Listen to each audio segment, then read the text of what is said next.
I thought that I would do a video because I have images to show you in response to Mike Seeley's comment that I may be a misandrist.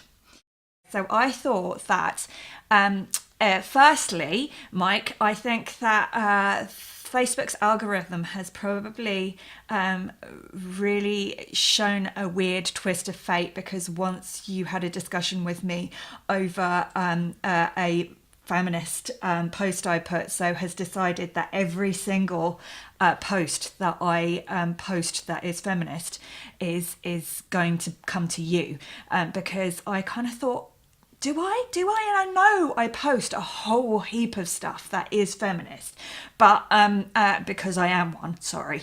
But I should really apologise for that. But anyway, I thought that I would go through my Facebook feed and show you my last 10 posts.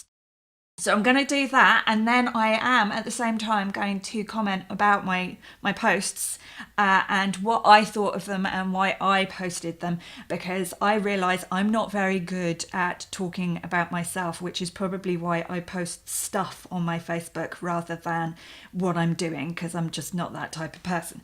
So you've got my last 10 posts. So the first one is a post of Hillary Clinton on Jimmy Fallon, and it is the writers on the Jimmy Fallon show, yes they are all the female writers, saying thank you to Hillary Clinton. I liked it from a gratitude perspective. I liked it from the fact that she was being thanked, because I thought it was really important. So that's why I posted it, and also because I kind of thought it was funny and meaningful at the same time. So number 9 cheesy stuff. Sorry, I'm cheesy. So it meant something to me, so I thought I'd post it. Number 8, again, cheesy post.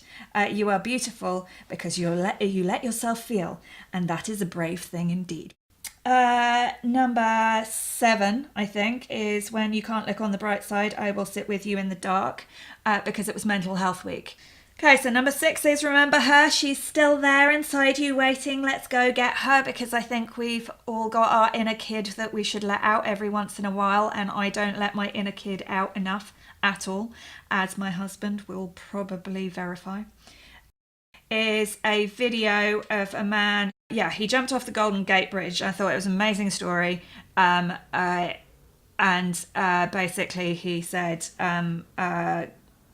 that he regretted it, and that he was really glad that he survived, and that depression is a nightmare, and that he takes one day at a time, and it was a really inspirational story to me. It was also for Mental Health Week, and I think it's awesome. Is a quote from former President Barack Obama, talking about birth control. So this would be one of my I hate men posts, although it can't really be an I hate men post if I am posting a man talking about birth control, can it?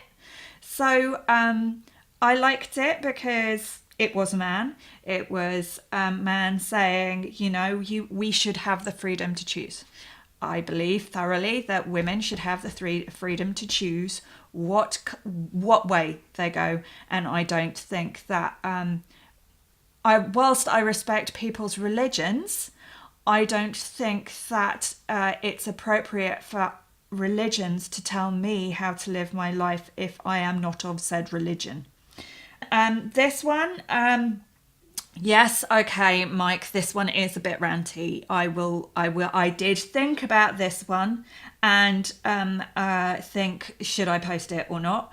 But the intent is there, and the reason why you can't see the whole of it, the reason why I did post it is because of the perspective, and you even mentioned the perspective in your posts to me. It is all about perspective, and I think that around rape and rape culture, we focus far too much on the women and not enough on the men doing the raping.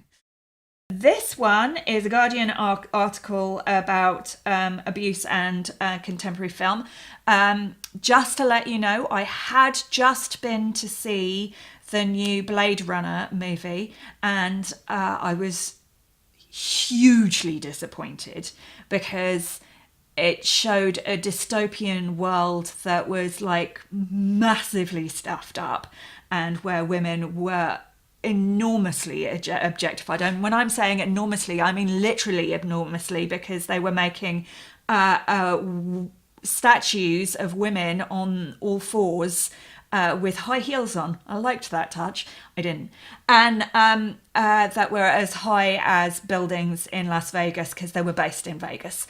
And it was horrific. And both me and Ian came out of that and went, oh, it was visually beautiful. It was absolutely visually beautiful. And if they had just done a couple of tweaks here and there, then it may not have been as utterly misogynistic. And it wasn't utterly misogynistic. There were strong female leads as well, but it was just, there were just certain things. The focus wasn't on those strong female leads, shall we say. Which brings me on to the post in question. So I posted and it blew me away. It absolutely blew me away. And it didn't blow me away because of Thordis's story, because I've heard and experienced that. And I've heard it way too many times. Like loads of my friends have come to me and talked about traumatic sexual experiences that were unwanted. And I've had sexual experiences that were totally unwanted, and I could really, really relate to her story. But what really, really grabbed me was Tom. Like, for the first time ever, I felt like I heard his story and his side of the story.